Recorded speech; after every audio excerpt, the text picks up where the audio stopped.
Hey everyone, welcome to physics as fun. मैं हूं सौरभ और आज हम कंटिन्यू करने वाले हैं प्रीवियस लेक्चर को। अगर आप अभी तक प्रीवियस लेक्चर नहीं देखे हैं तो प्लीज़ देख लीजिए, लिंक डिस्क्रिप्शन में है। आप टेलीग्राम ग्रुप ज्वाइन कर सकते हैं और फेसबुक इंस्टाग्राम पर भी फॉलो कर सकते हैं, लिंक डिस्क्रिप्शन में है। पिछले लेक्चर में हम डिस्टेंस, डिस्प्लेसमेंट, वेलोसिटी, स्पीड का यूनिट के बारे में डिस्कस नहीं करे थे समय के स्कार्सिटी के वजह से। सो आज हम कर रहे हैं डिस्टेंस एंड डिस्प्लेसमेंट। दोनों सेम क्वांटिटी है, सो दोनों का डायमेंशन फार्मूला एंड उसका यूनिट सेम होता है। और इसका डायमेंशन फार्मूला है एल एंड यूनिट मीटर होता है एसआई यूनिट में, और सेंटीमीटर होता है सीजीएस यूनिट में।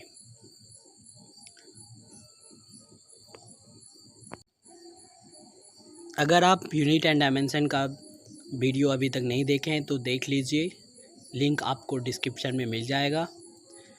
स्पीड और वेलोसिटी, स्पीड एंड वेलोसिटी दोनों भी सेम क्वांटिटी है, तो दोनों का यूनिट एंड डायमेंशन फार्मूला भी सेम होगा।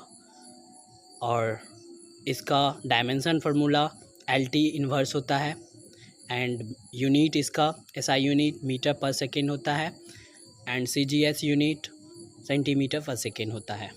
यूनिट एंड डायमेंशन का मैंने अलग से वीडियो बना रखा है, पर यहाँ पे डिस्कस करना ज़रूरी था इसके यूनिट एंड डायमेंशन को। पिछले लेक्चर में हमने एवरेज स्पीड और एवरेज वेलोसिटी के बारे में डिस्कस करा था।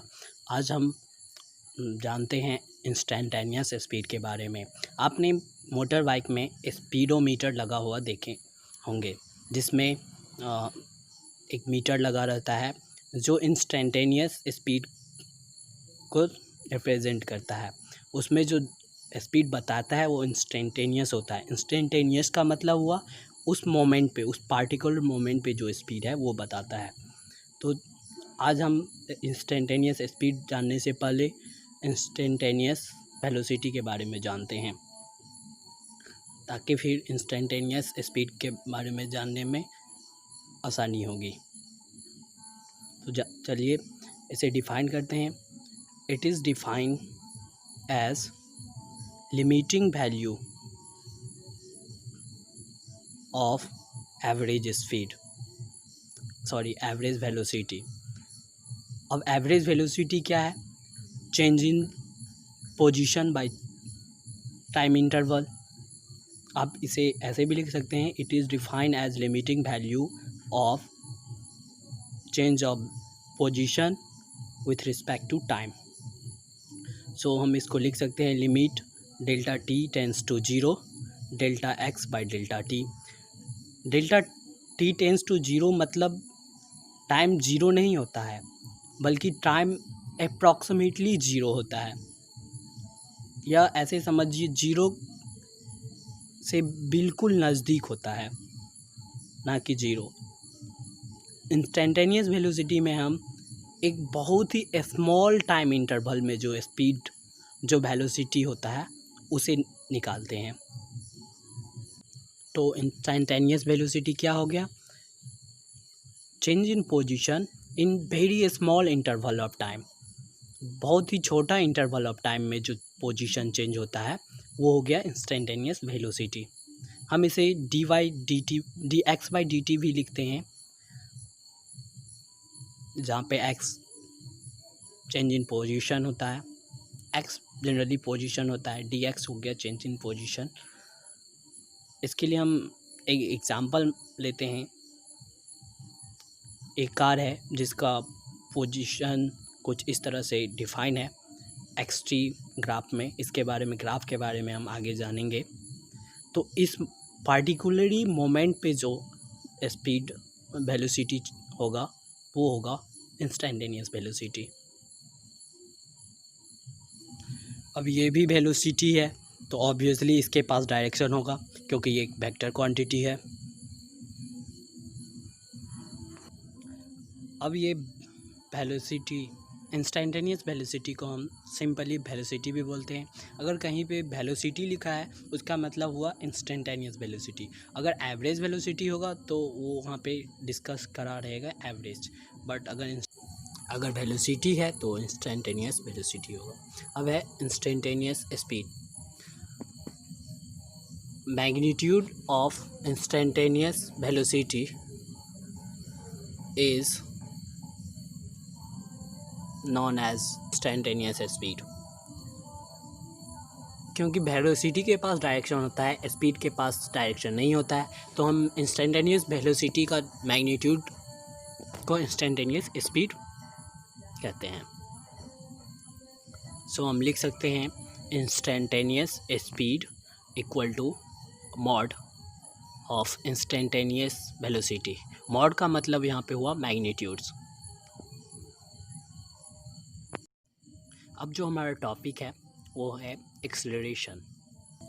जैसे velocity change in position by time होता है, वैसे ही acceleration change in velocity by time interval होता है। Means change in velocity and time का रेशियो। हम इसे इस प्रकार से भी कह सकते हैं कि यूनिट टाइम में जो वेलोसिटी इंक्रीज और डिक्रीज किया वो एक्सेलरेशन है। अगर हम एक्सेलरेशन को डिफाइन करना चाहते हैं तो इस प्रकार करेंगे। It is defined as the rate of change of velocity with respect to time. जो वेलोसिटी में चेंज होता है टाइम के रिस्पेक्ट में वो एक्सेलरेशन है। यहाँ पे एक्सेलरेशन को हम एवरेज एक्सेलरेशन बोलेंगे, क्योंकि इंस्टेंटेनियस एवरेज एक्सेलरेशन का ही लिमिटिंग वैल्यू होता है। So average acceleration delta we by delta T, जहाँ पे डेल्टा वी है change in velocity and delta T change in time. ये भी वेक्टर क्वांटिटी है क्योंकि वेलोसिटी एक वेक्टर क्वांटिटी है और time scalar, vector by scalar vector ही होगा। अगर हम इसका डायमेंशन फार्मूला बोले तो ये होता है LT minus power -2 and unit इसका मीटर पर सेकेंड स्क्वायर होता है SI में, एंड सेंटीमीटर पर सेकेंड स्क्वायर होगा CGS यूनिट में। इंस्टेंटेनियस एक्सेलरेशन, जैसा कि हम पहले बताए, limiting value of average acceleration is known as instantaneous acceleration. So हम अगर एवरेज एक्सेलरेशन पे लिमिटिंग वैल्यू लगा देंगे, means delta limit delta t tends to 0 delta v by delta t, जिसे हम dv बाई dt बोलते हैं, derivative of velocity by time with respect to time.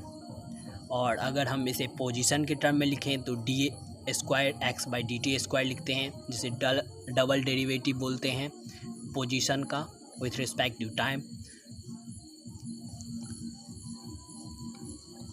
पहले ही के जैसे यहाँ पे भी टाइम बहुत ही स्मॉल होता है, अप्रॉक्सीमेटली 0 होता है, मतलब 0 के बहुत ही नज़दीक होता है। अब हम जानते हैं position time graph. Position time graph या इसे XT ग्राफ भी कहते हैं। इसमें हम ऐसे एक ग्राफ ड्रॉ करते हैं जो कुछ इस तरह है। इसमें जो ये फर्स्ट लाइन है जो बताता है कि पार्टिकल या कोई ऑब्जेक्ट रेस्ट में है, क्योंकि ये टाइम के रिस्पेक्ट में एक कांस्टेंट है, मींस इसका पोजीशन टाइम के रिस्पेक्ट में चेंज नहीं होता। सो ये रेस्ट में है। और ये दूसरा लाइन है, ये रिप्रेजेंट करता है कि ये मूव कर रहा है विथ यूनिफॉर्म वेलोसिटी। अब यूनिफॉर्म वेलोसिटी का मतलब क्या होगा? इसका मतलब हुआ कि इक्वल डिस्टेंस ट्रैवल करता है या इक्वल इसका पोजीशन चेंज होता है इन इक्वल इंटरवल और टाइम। मतलब अगर कोई है 2 मीटर चेंज किया 2 मिनट में, तो फिर अगले 2 मिनट में भी 2 मीटर ही चेंज करेगा, तो वो जो मूव होगा वो यूनिफॉर्म वेलोसिटी में होगा। प्लीज़ वीडियो को लाइक कीजिए, कमेंट कीजिए कैसा है वीडियो, शेयर कीजिए अपने फ्रेंड से, और प्लीज़ अगर आप न्यू है चैनल पे तो प्लीज़ सब्सक्राइब कर दीजिए। बेल आइकन को भी दबा दीजिए ताकि आपको न्यू अपडेट मिलता रहे। Thanks for watching.